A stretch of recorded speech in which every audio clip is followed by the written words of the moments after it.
So the announcement is that we now have officially scheduled the W3 USR dedication. It is going to be on October 25th, Friday afternoon. It's going to start around 3 p.m. and we're going to have a dedication ceremony. There's going to be a poster session, open station hours, and a dinner. And then CQ Worldwide Sideband is that night. So hopefully we can get on the air after all of that too. But I am inviting all of you to come. We have a website, which I can share.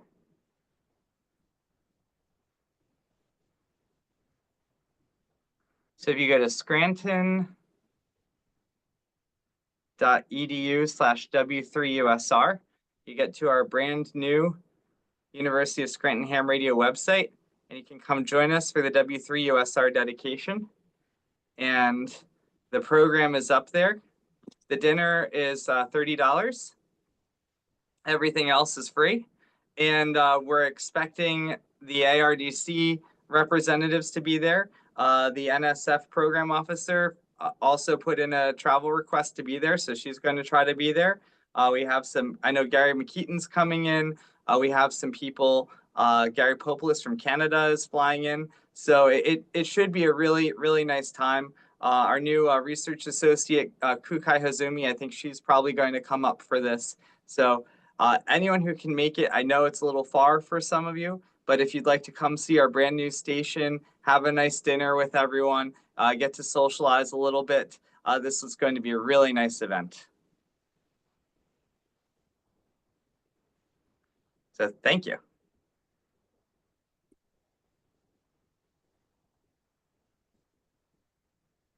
Back to you, Rachel. Okay. I'm going to go ahead and shut it. And if you can't make it in person, you can work us on the air.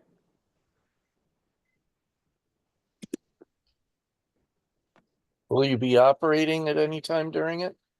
Yes, we'll be on. We'll have the, my goal is to have the station on the air pretty much for the entire time, except during the dedication ceremony itself and during dinner. And maybe if people want to operate during dinner, they can do that too. Try to catch you. Yeah, we can probably spot ourselves on the Hamside listserv.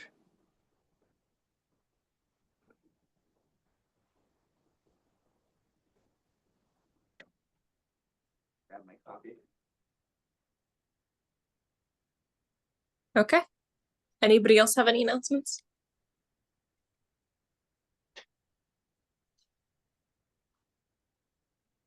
How did the eclipse go? Is Dr. Kaz down on? We got a picture from Mars about 4 o'clock our time, and it was about 2/3 of the way eclipsed. So it was clear enough, not too cloudy, that they actually were able to see it. But they were getting, I think, 2 or 3 of the WWV stations. But the thing that was booming in from 10,000 kilometers away was CHU in Tortel, Chile. So that was amazing. That's really good. Yeah, I think there was some. There were also some pictures on the WDDU Slack about, you know. Yeah, we had some last minute decisions to make about frequencies and stuff, but we got that all resolved, and Morris got it set up, and hopefully he got some good recordings. But now he's starting his arduous journey back. 7 hours by car, right? On a gravel road. Wow. Yeah. It gives lots of time for thinking. It's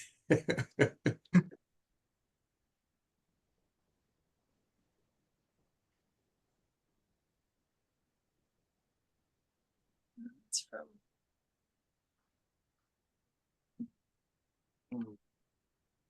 This. Yeah. Yes.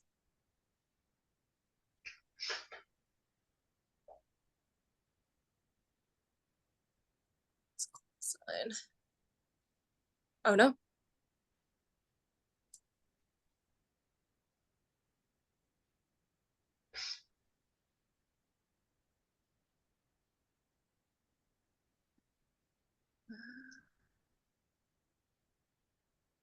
Okay.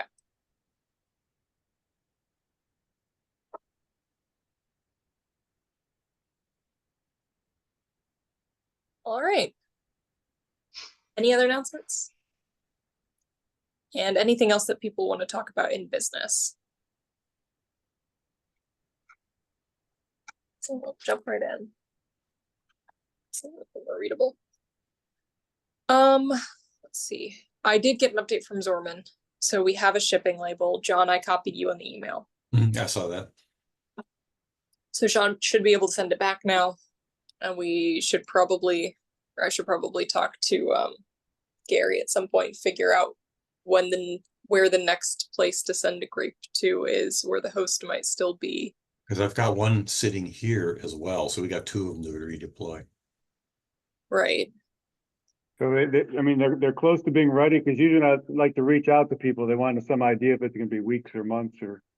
That's true. Yeah, I got to take the data off of it and reinitialize the setup so they don't use the old one. But that doesn't take long. I'll put some notes together for myself, but not reach out to anybody until I know that they're actually pretty close to ready to ship. Okay. I will make a note to myself to let you know when they're ready to go.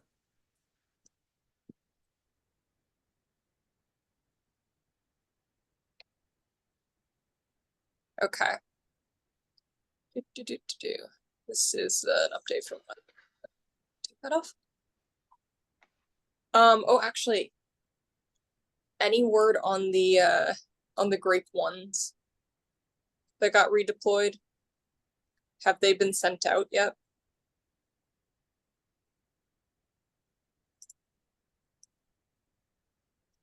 The answer is no. If you're talking about the three, we've got 3 addresses from Gary.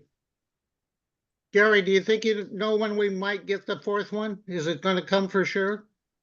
I've gone through all the steps. I'm waiting for the person to create the station. It's been about a week and a half, so I guess I can ping them again. That's probably what I should do. Okay. Sounds good.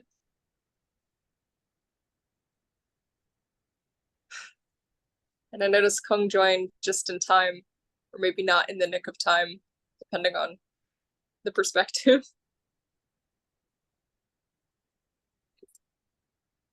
Kung, did you want to talk at all about the Grape 2 data process? Yes, I took a little bit of a detour this last week because I got 2 requests on plotting code. One from Dr. Jason Deere from West Point, and one from Dr. Mary Lou West. So I decided to refine that piece of code a little bit. Because part of that code is also a an object I call PSWS data reader. Mhm. So basically just consume Grape DRF data both from Grape 1 and Grape 2. So if I get that working, that will be very helpful for me to validate my DRF writer later on. So I decided to decided to work on that this past week. Yeah. I want to make sure that this piece of plotting code works for any arbitrary bandwidth.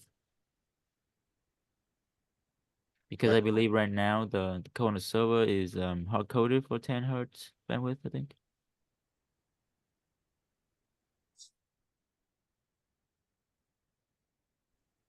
Yeah, that's it from me. A quick question on that. Bill Engelke, did you see the email from Stephen Hamilton? Yes, I'm working on a response to that right now. Okay. How much of that falls? So I'm actually supposed to go to West Point and give a presentation on Wednesday. So I should be seeing him in person. And there might be an opportunity for Kung to come along with me if they can work out the citizenship things. Right. So my question is, how much of that email like falls into your court versus how much of it should Kung be able to answer if we go up in person? Well, I think I can answer everything and all the questions he posed in his email probably within the next 10 minutes. Okay, that sounds great. So They yeah. apparently haven't worked with DRF before, so they don't understand the way the concept of sub channels. They're looking for multiple channels, but we don't do it that way. We have a single channel with multiple sub channels. So I Okay. just have to explain it and then show them how to use it. And I'm going to send them code so they can plot these themselves. Okay, that sounds great. And then I can also follow up after you send that email. I can also follow up and say that, you know, I confirm with them that I am in fact coming up next week to give a talk, and I can see if Kung can come too, and then Kung can spend some time sitting with Jason in person as well. Yes. Right. Yeah. Would you like me to copy you on this email? Yeah, that would be great if you could copy. Yeah, just reply all to it, and you can copy Kung on the email Okay, too. I'll reply on it. Okay. I think one of the things that, and maybe some people have some comments here. So one of the roadblocks Kung was coming across yesterday doing the plotting was calculating the spectrogram of the 8 kilohertz data. And I was telling him, I think and basically it was just taking up too much memory in the computer to do that. And what I said was that probably the way to handle it is to, if you're plotting all 8 kilohertz of the data, you need to adjust the spectrogram parameters so that you have a larger FFT bin size and maybe a longer observational window size. Now, the cost of that is that you don't see all of the fine detail of the really of the Doppler shifts right around the carrier because it all gets squished down, 10 hertz around the carrier versus 8 kilohertz of data. But it does give you an entire view of the data. So I think that in order to do summary plots of the 8 kilohertz data, I'm guessing the process is we need to have like a couple different settings of the spectrogram, one for dealing with the wideband data, and then one for dealing with the narrowband data. And maybe for dealing with the narrowband data, maybe it needs to be filtered and then resampled before we calculate the spectrogram. That was what I was going to suggest. Yeah.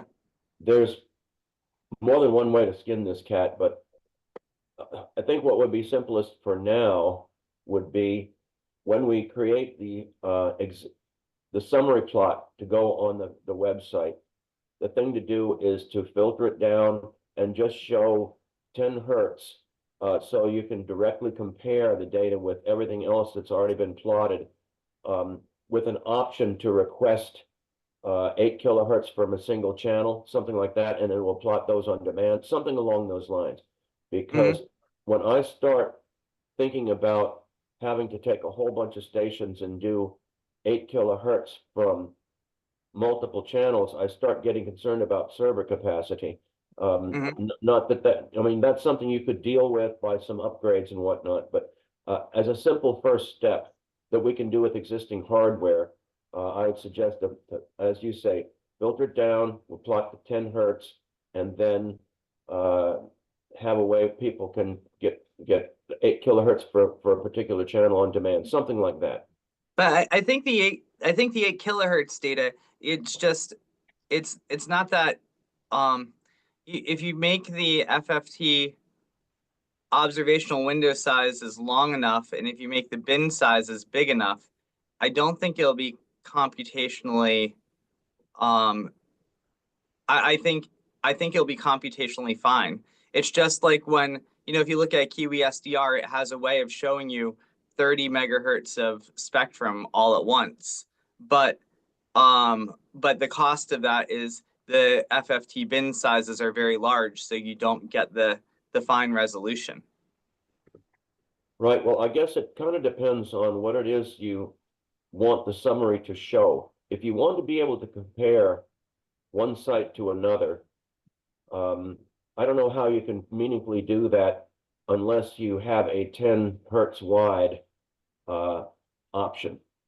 Yeah. Although I know there's people who want to look at it in different resolutions, and if we make that something selectable, where it would come up with some optimized, say, I want to look at 1,000 hertz so that I can see WWV carrier versus WWVH carrier. I mean, some things like that.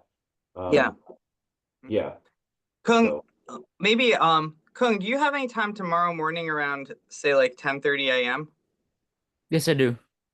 Do you want to meet with me like 10:15, 10:30 a.m. and maybe we can talk through this a little bit more and try some things with the different spectrogram parameters? Because Yeah. maybe if we work offline on this, maybe we can get to something that will work nicely. Yeah, wonder sure. if, oh. I wonder if Phil Karn might be of some help for the FFT side of it. Probably. I think if I spend an hour, let me try spending an hour or two with Kung and first, because I think I know what I'm going for here, but I just may not be able to articulate it properly. But I think if I sit with Kung and actually try doing some coding with him in real time, I might get to what I want. So Another let me try comment that on first. I'm sorry. What's Another that? comment on that, because yesterday after the meeting, I did a little more work on the code, and I found out the line that actually crashed the code is not the line that calculates the spectrogram, is the line that does P column mesh. So I was I added multiple breakpoints into the code and observed the memory usage, and regardless of how big my FFT size is, during the meeting we set it to 2 to the 14th. I try to set it to 2 to the 20th after that, and the memory usage is still at around 15 gigabytes. And Okay. when it came time for the code to run through the P color mesh to calculate, the coordinates and the color of each of the pixel on the plot, the memory usage doubled to 30 gigabytes at its peak. So Yeah. I'm not exactly sure. Well, let's sit down Yeah. tomorrow morning. I'll send you an invite. You can just come to my office and we can try working on it together tomorrow. Sounds good. If you're able to before tomorrow, if you can get the code down so that we're basically just working with a single channel on a single day. So we kind of simplified the code there. That I think that's where I want to start working with. So if you can just get that simplified to kind of the minimum viable case here that's plotting these things. Let's start working with that tomorrow. Yeah, I'm also changing it so that I can provide parameter for selecting how many hours or how many minutes of data I can pull out instead of That's just also every day. Yeah. Yeah, that's also a good idea. So I think that'll also be useful. Yes. What And is your time now for a run through of one plot? I can't really answer that because the code crashes. So So it's infinite. Okay. No, yeah, I've seen you remember you saying it was a couple hours before? yeah. The last time I ran that, yeah, Okay. but the last time I ran that, it was on a machine with 128 gigabytes of RAM. Okay. Yeah, and we are trying to make it so that this code works for just any commercial laptop instead of Right. Yeah.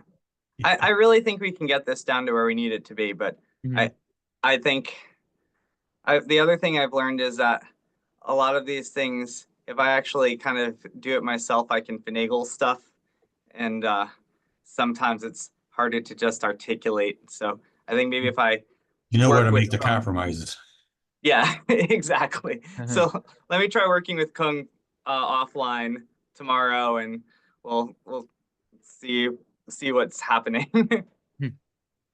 And Bill, I saw that you sent a version of the PSWS plot with tick marks and grid lines to Dr. West. Yes, Do you mind if I get a copy of the code? I like to format the plots that I'm generating, after that, because it seems like a pretty good format. okay, that is in the code that I'm sending to Stephen Hamilton.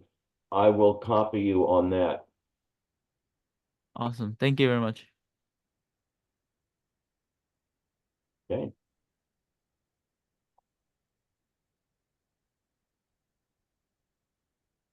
Okay.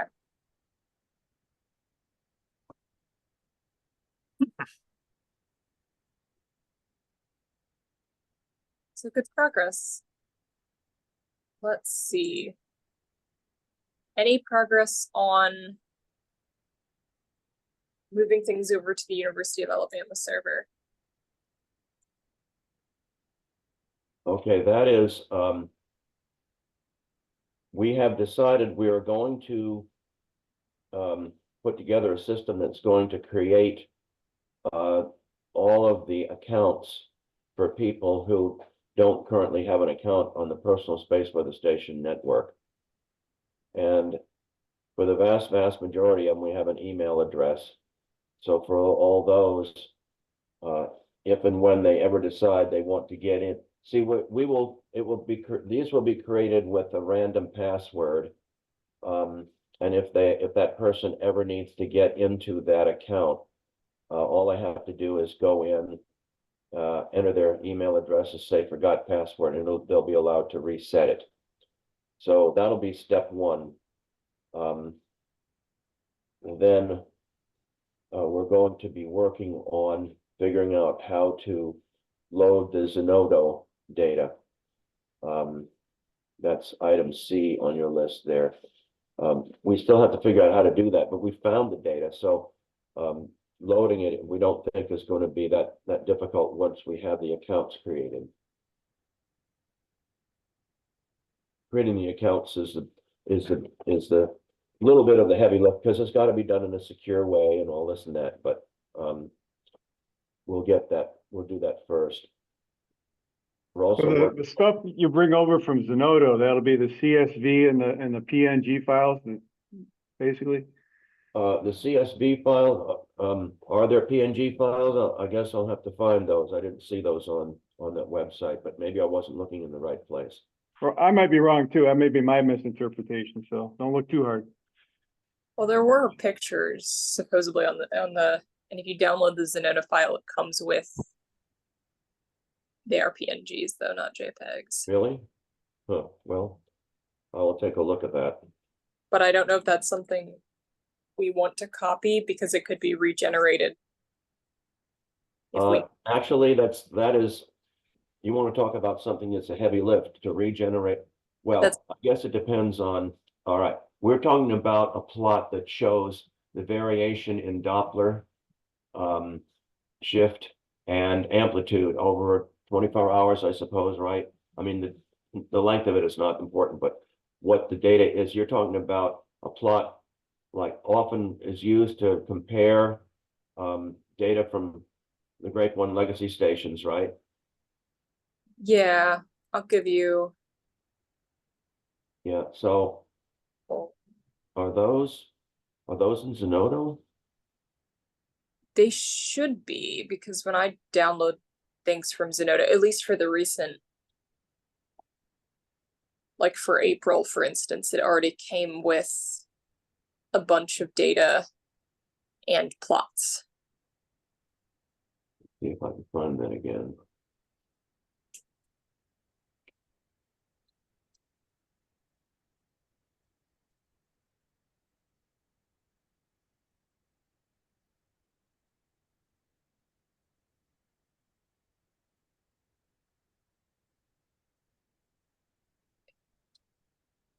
I'll just pull.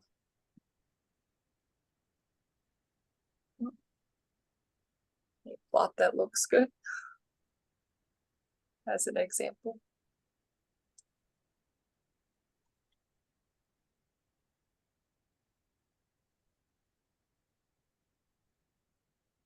So this kind of thing. Yeah, I know what we're talking about now. I want to see if that stuff is actually stored in Zenodo.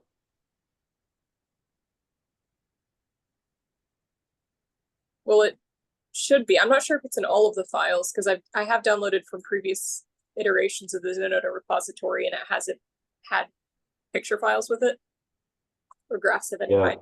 I have yet to see one that contains a plot. The new April data does. Oh, okay. Well, we're talking here about historical data. That's fair. Data from like 2021 and earlier. And they seem to be, okay, 2019 with the metadata information and WWV, and it's .csv.gzip. So they're just gzipped CSV files, the historical ones. Will you be getting more up-to-date stuff straight from the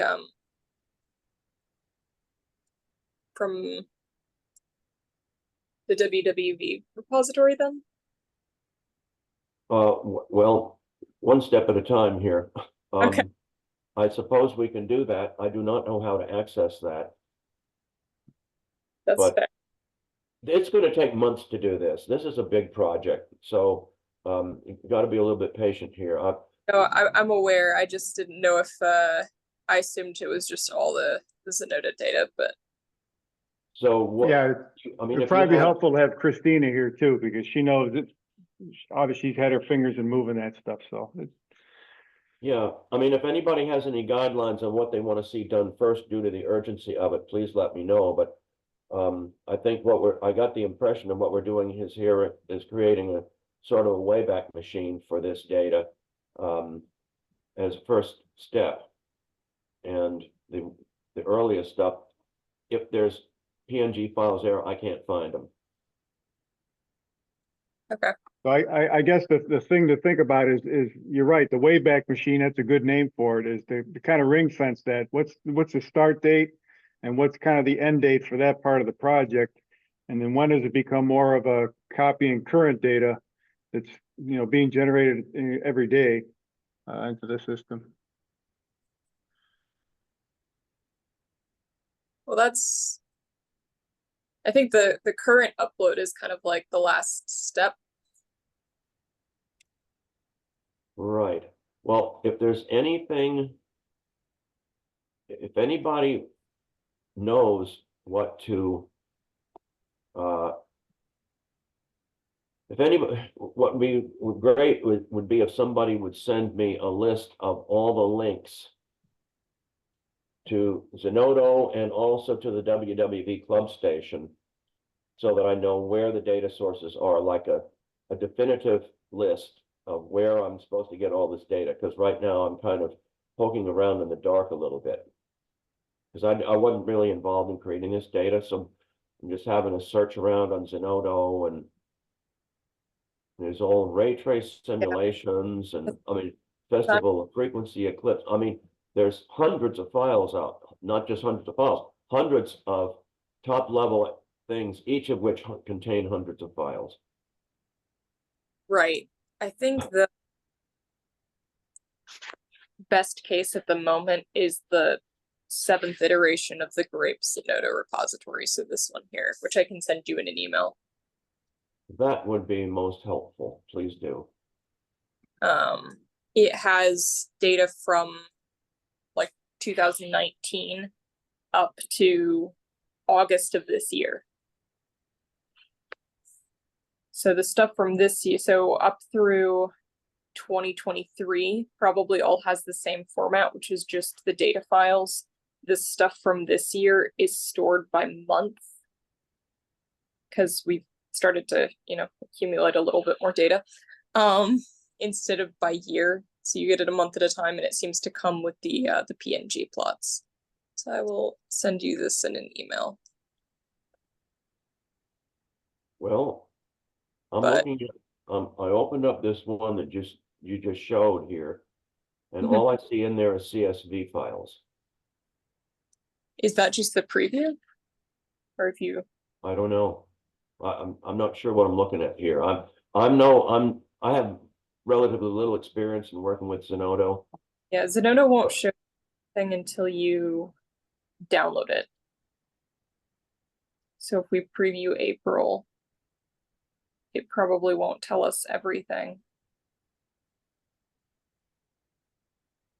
Might not let us preview it all. I only know that when I downloaded like the April data and stuff, and I, you know, extracted it and everything, it had a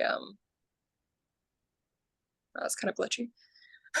It had PNG files already in it, but I think Okay. by assumption, because this data when I downloaded it didn't have any PNG files. So I think that's just these new month folders. I think that is a new thing. And look at how the data for 2024, 07 and 08 is so much smaller than the previous months. What's going on there? Any idea? See, 1.1 gigabytes versus 3.9, 4.2. Is something missing there somewhere? I mean, that's the. I wonder if they took out the PNG files. I'll figure out when this down. Oh, the PNG files. Take a Okay. look. Anyway, Yeah. any help you can give on that would help to facilitate moving forward with this, but we're a little bit. It's going to be a little while before we're ready to actually make use of this data. We're still at the point of creating the accounts and so on. That is fair.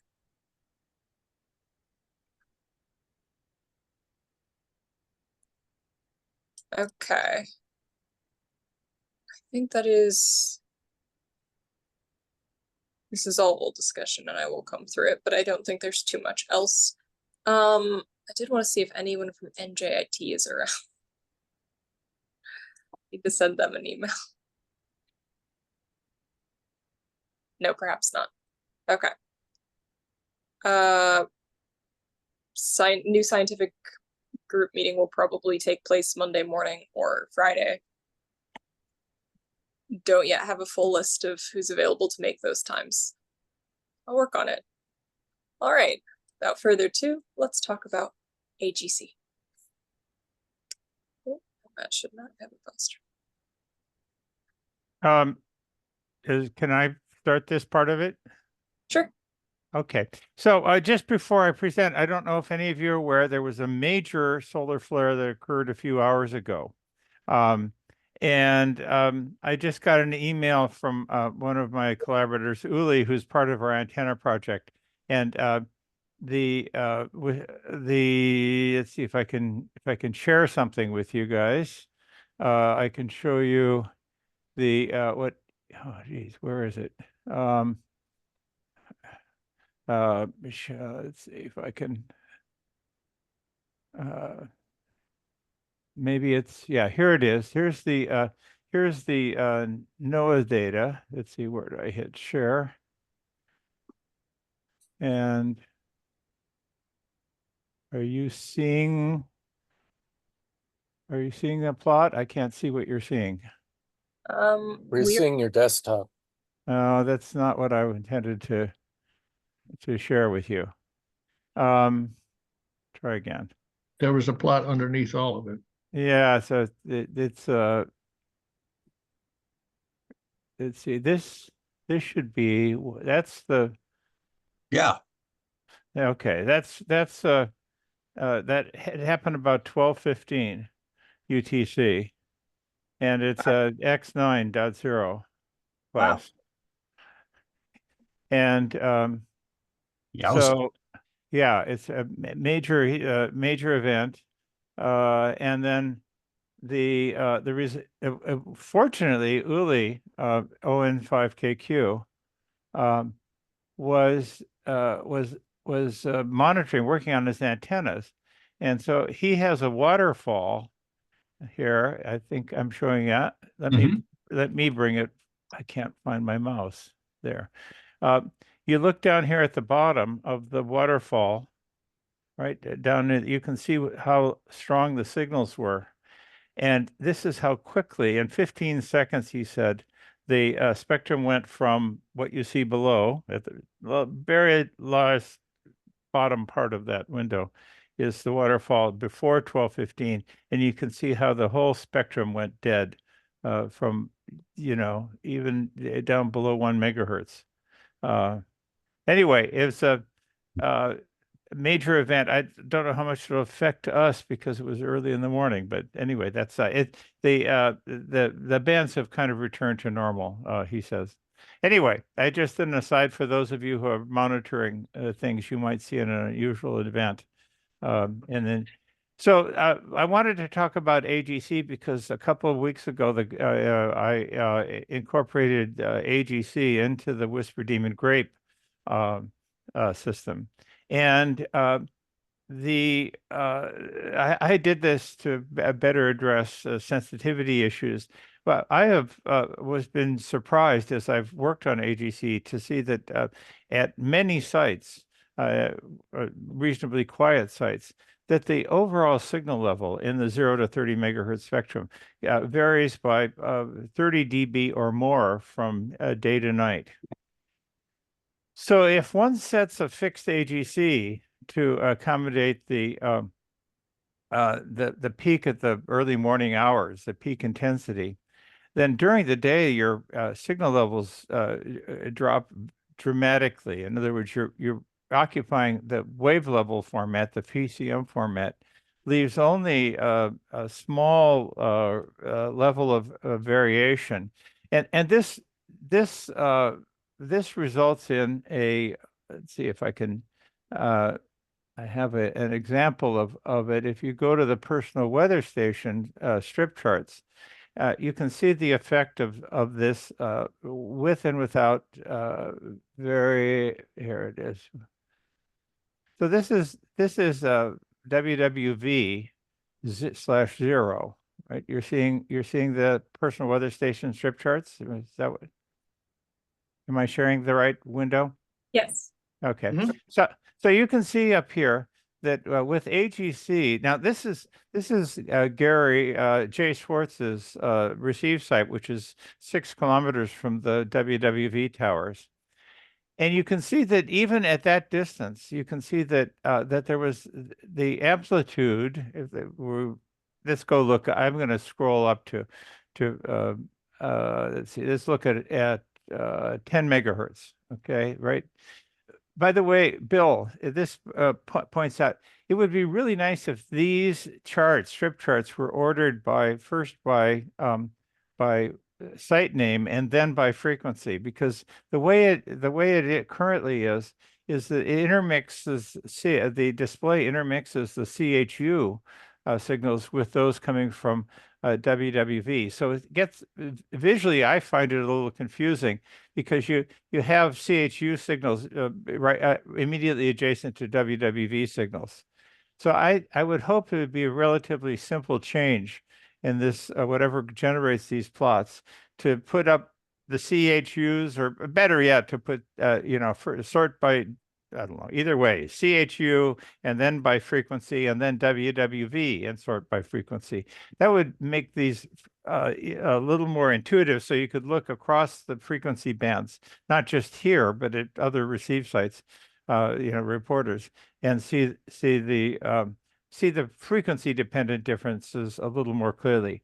But to look here, I'm going to try to move the WWV levels.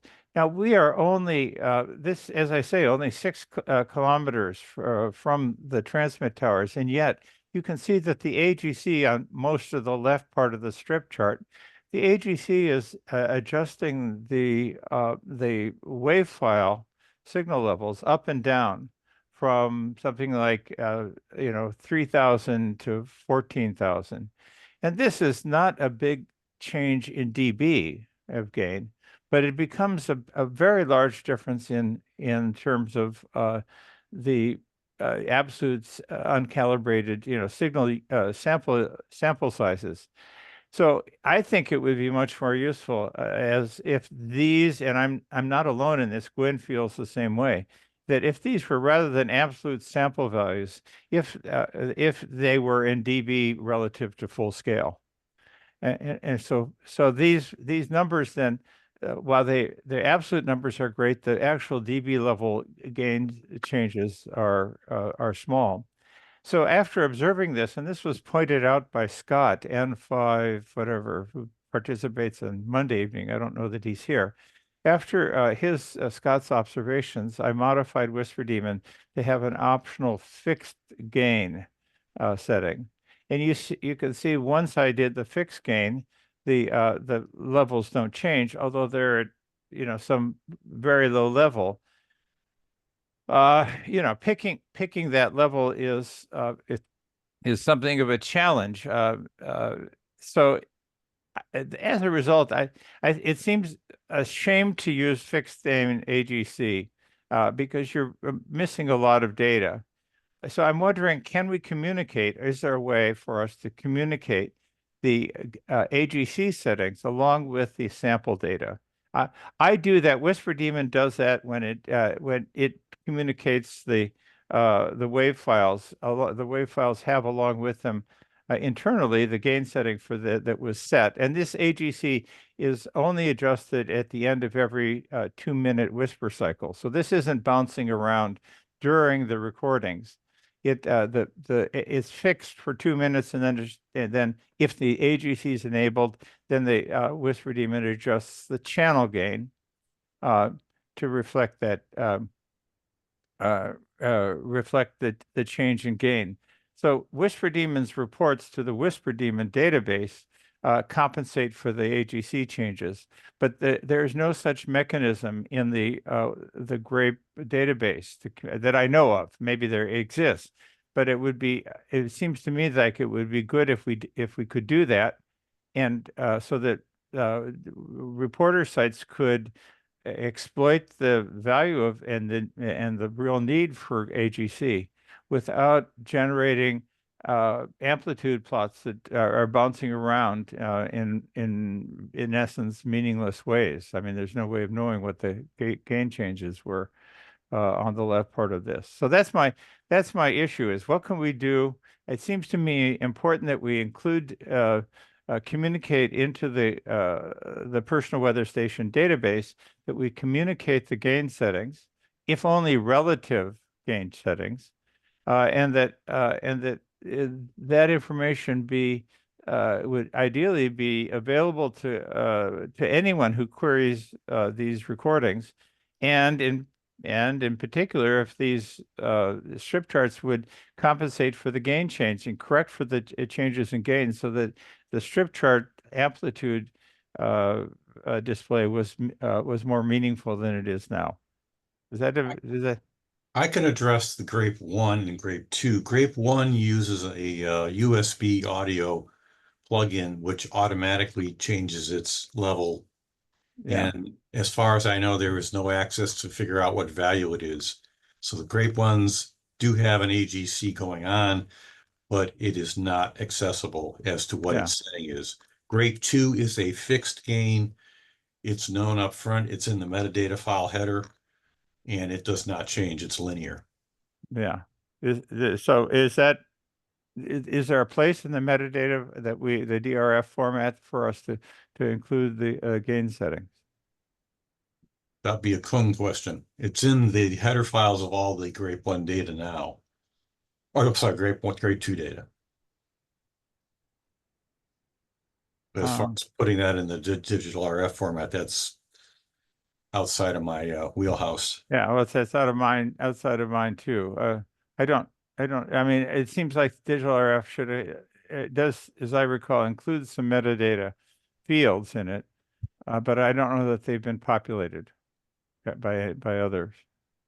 But I could, I mean, I could, ideally what I would prefer to do, it'd be for Whisper Daemon Grape to turn on the AGC and then communicate along with the wave files, the samples, communicate the gain settings.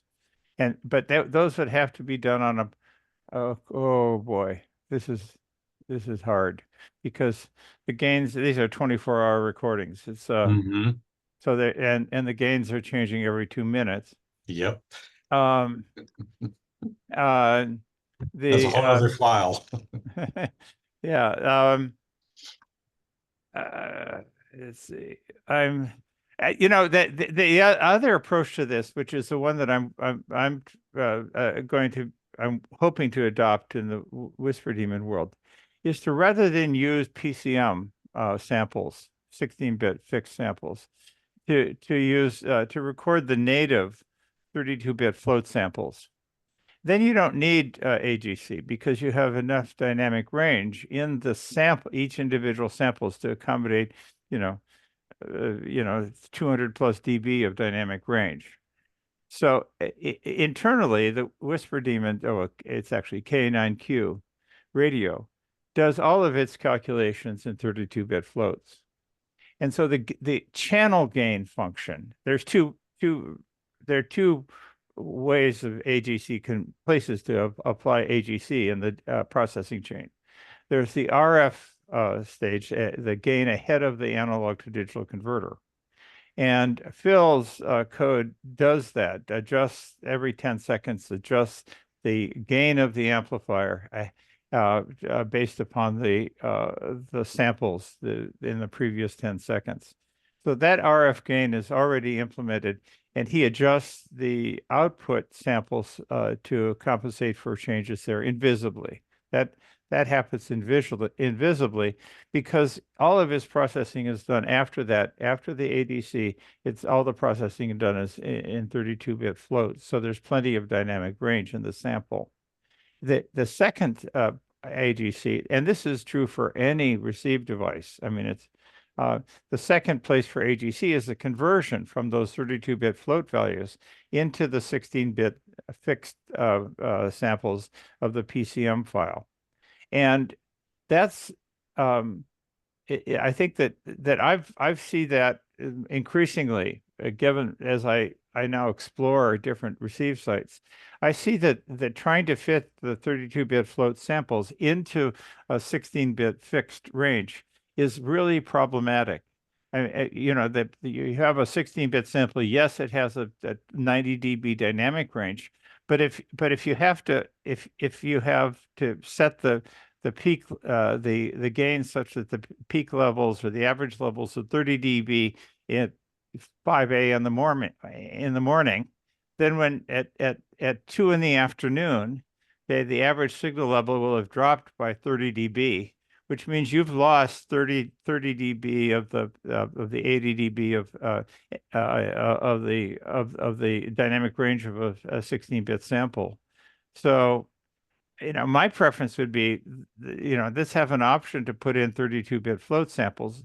The disadvantage for this project is that will double the file sizes. I mean, your 32-bit floats.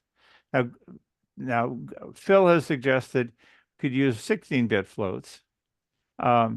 He believes that that's adequate for a dynamic range, and that that would accommodate both the dynamic range and the not increase the sample size or the file sizes. But in any case, I wonder if they, that to me is a better solution. You know, using float samples through the whole processing chain. I mean, the idea of that we have this choke point in our processing of WWV data. The choke point being the 16-bit samples of the wave files, and that's in a purely digital environment. That is an unnecessary choke point in dynamic range. You can, if you kept everything in float. Anyway, that's my my presentation of the problem, and one a couple of potential solutions is two solutions, and they both could be implemented. One is to communicate the AGC settings. That's difficult when you have a 24. I thought about it, a 24-hour long recording. But Whisper Demon, in our processing, at least, I could compensate for the gain changes in the over the 24 hours.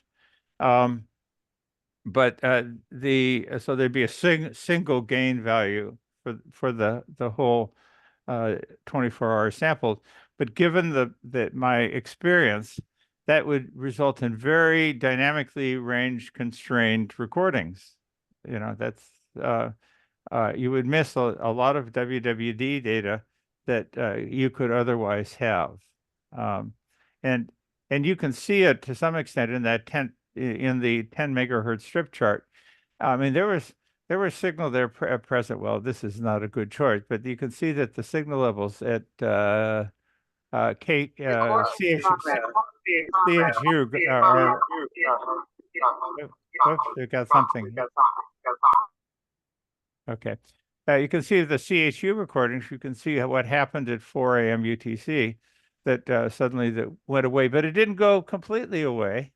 There's still some there because the AGC was running, so you can still see something.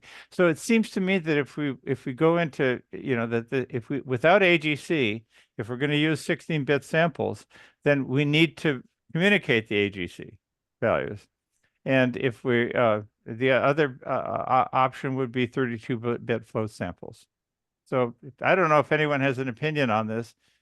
I view it as a missed opportunity that we're recording data that is, I think, not getting, we're detecting data that we're not recording into the into the database when we could be making such recordings.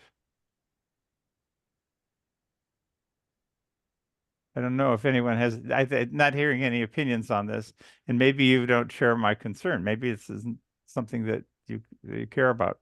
Well, fundamentally, it's a trade-off between dynamic range measurement and the data set size being stored is really what you're trading off. Well, only if you use 32-bit floats. If we were to if we would convert it to 16-bit floats, I think we could have the same data set size and still address the dynamic range need. Because Grape 2 is a 16-bit fixed integer. Yeah. So, yeah. Well, so I mean, this is you know, the wave files that we get here are, well, of course, if it's fixed, then this, you know, the Grape 2 is not going to capture the full dynamic range of what happens day to night. So actually, we're seeing it's matching the Grape 1 pretty closely. So I'm sure it does. I think in both cases, though, you're well, I don't know. I don't. Don't we have Grape 1 and Grape 2 data from this same site? I don't know if Dave Schwartz is on. yeah. Let's see. If we let's see. I'd have to do a filter on Grape 1 DRF from let's see what. There it is. Is that how it? I don't know how what under what reporter name that this is. I'm not sure that there's Grape 1 DRF data. No, it wouldn't be in that. You know, I don't know how the WWZ is reporting. Is it using his call sign? What is it? It might be the W0 DAS records because he had these at a friend's house and that sort of thing too. Okay, W0 DAS1. Why DAS1? There. Let's see let's look at his. There we go. Okay, so this is 10 megahertz.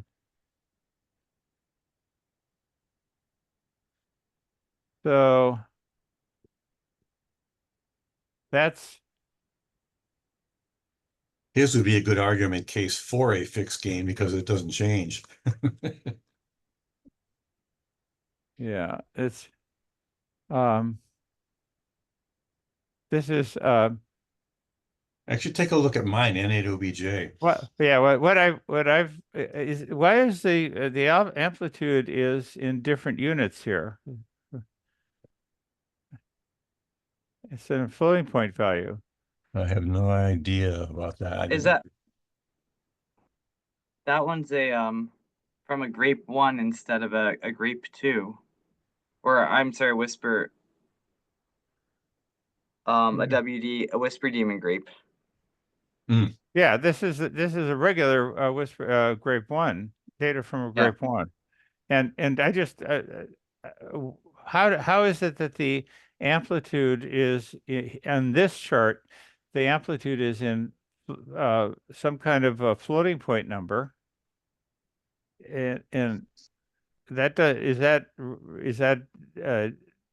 is that in decimals, or I mean it, whatever that number is seems quite Yeah. different than the ones that we're recording. I don't know what that number represents.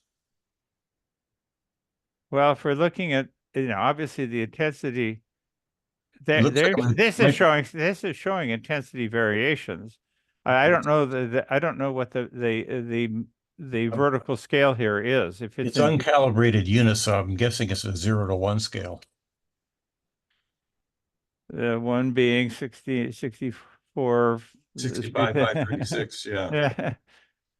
I don't know. I didn't create these plots, so I really don't know. Yeah, I think Bill Engelke would be able to go back and answer that, because that processing chain, I know that it goes from the Grape unit into the sound card, and then once it gets into the sound card, then Bill Engelke came up with the package that used I think GNU Radio and converted that into digital RF.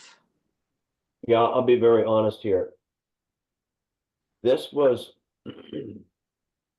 I don't know that I really have the technical knowledge and skill to be able to figure out what these units are. I mean, this was just to get a plot. Somebody else is going to have to go and help me, I guess, to figure out how this relates to anything such as input voltage or something like that. Oh, it would, Gwen Griffiths, G3CIL, who does participate in this afternoon's call, is the one who's been doing most of the analysis, and he's the one who I think can best explain the difficulty he's having with the current amplitude values storage mechanisms, that they are impeding his ability to make analysis of the useful analysis of the data. So that's his I think he has gone more deeply into this data set than, well, I don't know. I know he's gone very deeply into the data set and has prepared a presentation that he's going to schedule to give later this month about the some conclusion that he's able to draw from the data. But Gwen is expressed, once I brought up the issue of this AGC issue, he observed that it was difficult for him. If AGC is turned on, it's difficult for him to make use of the data sets. And he's not looking at the strip chart part of this. He's actually extracting and analyzing the digital RF data. So I think that whatever we do, it seems like we ought to come up with a consistent data format. We don't know here if we have even what these units are, if they're if they're logarithmic or linear.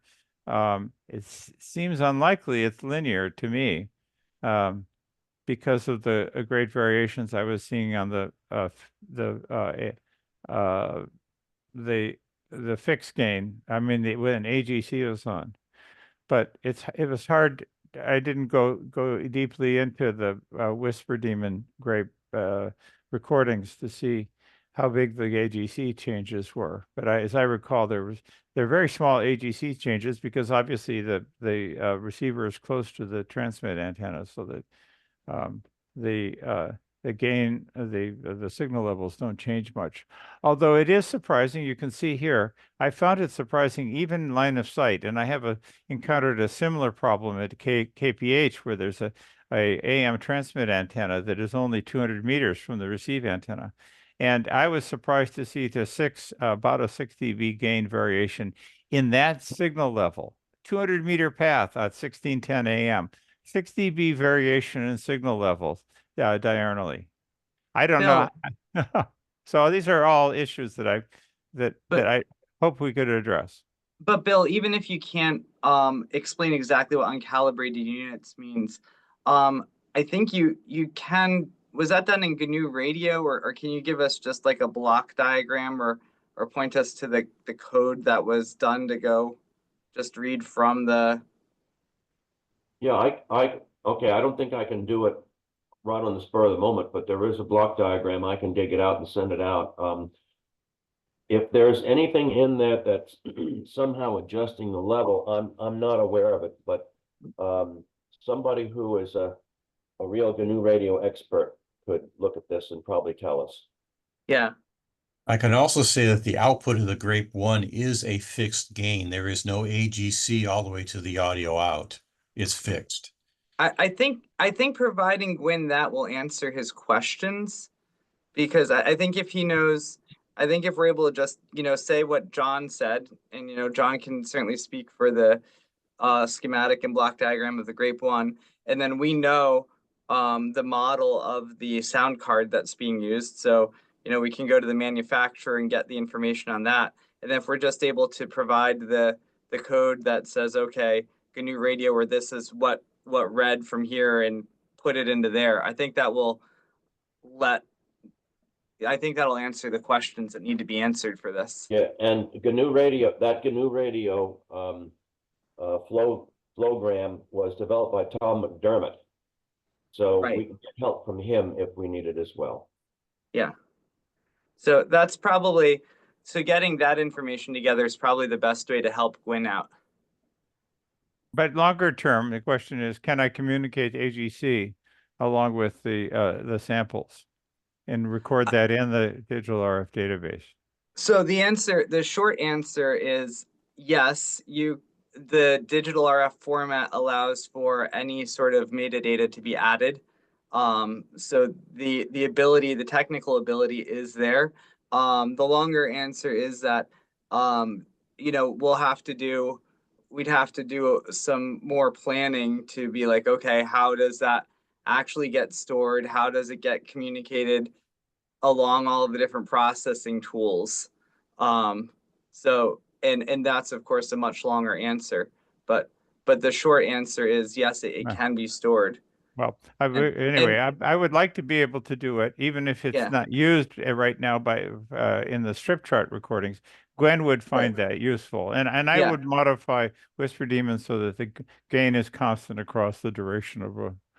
So I would say for now, for the Whisper Demon sites that you're running, you're right. You're generating the DRF. Is it true that you're generating the DRF files right now? Yes. Yeah.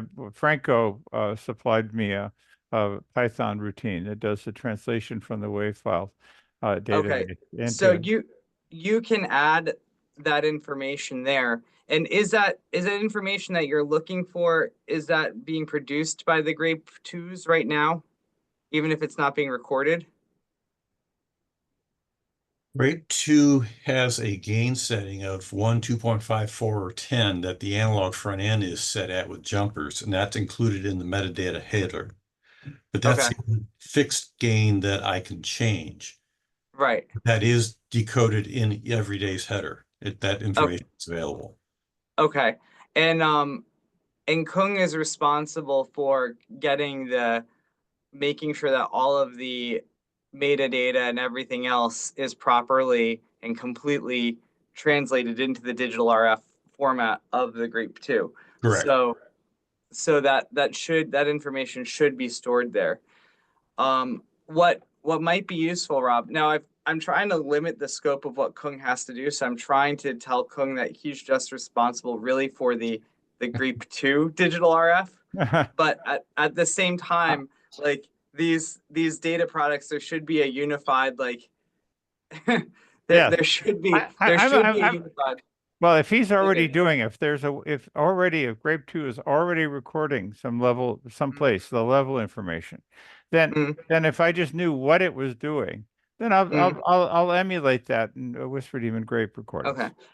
I think you and Kung should have a meeting together to talk about the Grape 2 digital RF format and the Whisper Demon digital RF format and make sure that they're compatible. Yeah.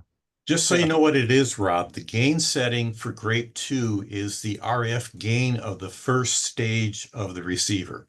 Yeah. That's This is the head feeding of the the filter. this is the head of the Head of the this is chain. head of the chain. Is that well It's that such a that signal means migrate. that yeah, that ensures that for the duration, well, forever, there's only one gain setting there. Correct. Whisper Demon sites have the additional flexibility of changing both that gain and the gain in the decoding part of the translation from float sample to fixed sample. That Sure. also has a gain. There's actually Mhm. two, and that's true of any receiver. Right. There's always going to be two places where you can adjust the gain. Once you get into the digital format, you can do anything you want with it. Yeah, yeah, you can do, but From the analog standpoint, that's what I'm reporting. It's yeah, just analog yeah, gain. yeah. Okay. Well, as if there's already a recorded, someplace to put the gain, the setting, if it's the RF gain or whatever, we could use that for the I could emulate that from the Grape. But I think if I don't do that, we end up with Whisper Demon Grape recordings that look like the sawtooth stuff that we were displaying before earlier. Anyway, we find there's great value in the absolute signal levels, not just the frequency of the received signal, but also its intensity. So we don't want to be losing the intensity of the received signal in just because we're trying to cram the signal into a 16-bit sample. So is there Thank you. is there an action item out of this? Hopefully, who would you're going to have Kung talk to me? Is that the action item out of this? Yes, the action item is for you and Kung to talk together and negotiate a way to store that in the digital RF. Okay, and I can get Franco to help me if I need to figure out how to do that. I didn't look at Franco's Python code, so I don't know. Okay, well, that was my big issue of the week is AGC and how to fit it in, and I'll send it all back to. I think I don't know if there's any other things. Oh, one other question is, Bill, while I have you here, Nathaniel suggested that we might be able to store the Whisper Demon extended spot data if we could as part of the contract. I gather that there is between the Hamsite group and the university. The Whisper Demon, we've seen problems occur. Kudeep is that I think his name is from New Jersey Institute of Technology contacted us because he observed that there were big gaps in the Whisper Demon data from October 16th last year until March or something of this year. Every 1 hour and other regular intervals, the Whisper Demon Grape database would drop. It would drop dramatically for a short period of time. Unfortunately, that meant that a lot of spots, there was a period during the eclipse when there were spots lost by the Whisper Net database. And so so that emphasized the importance of the Whisper Demon spot database, which did not suffer that problem. And so I'd like to I'd like to replicate. I have 2 backup sites for Whisper Demon servers right now, but they're both here on the West Coast. And I'm wondering if we could bring up an instance of the server at the University of Alabama and use that as another site for this data, because it is data that is more reliable and more comprehensive than that you get from WhisperNet. It isn't a big deal in terms of CPU power, and it takes a few, I don't know, the history back to 2008. I think altogether we're using about 2 terabytes of storage space.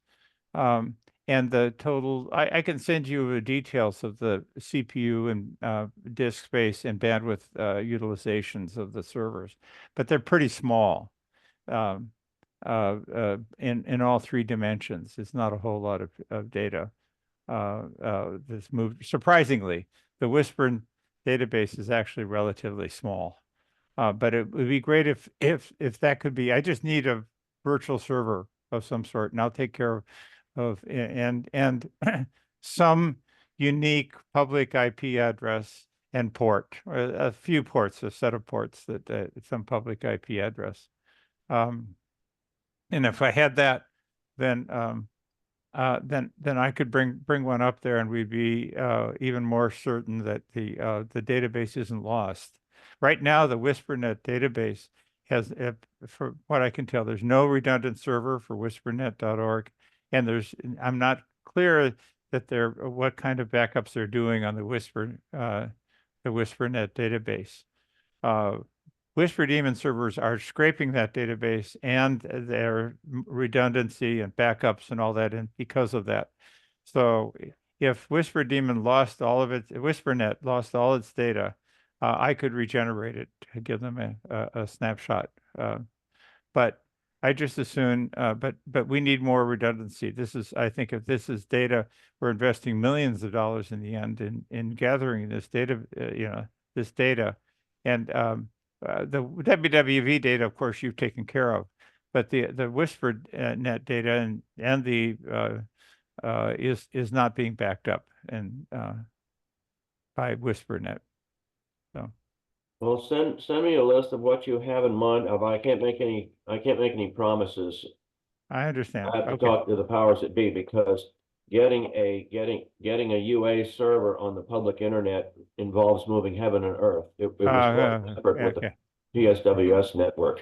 Yeah. Okay. So well, I mean, I could, if the PSWS is, we could do this on that same server instance. I mean, it would hardly, just create an account like the station accounts, and as long as there was a port, we could open the ports at that address. We could use that address and that server instance, and that seems to be, I guess that's a virtual server.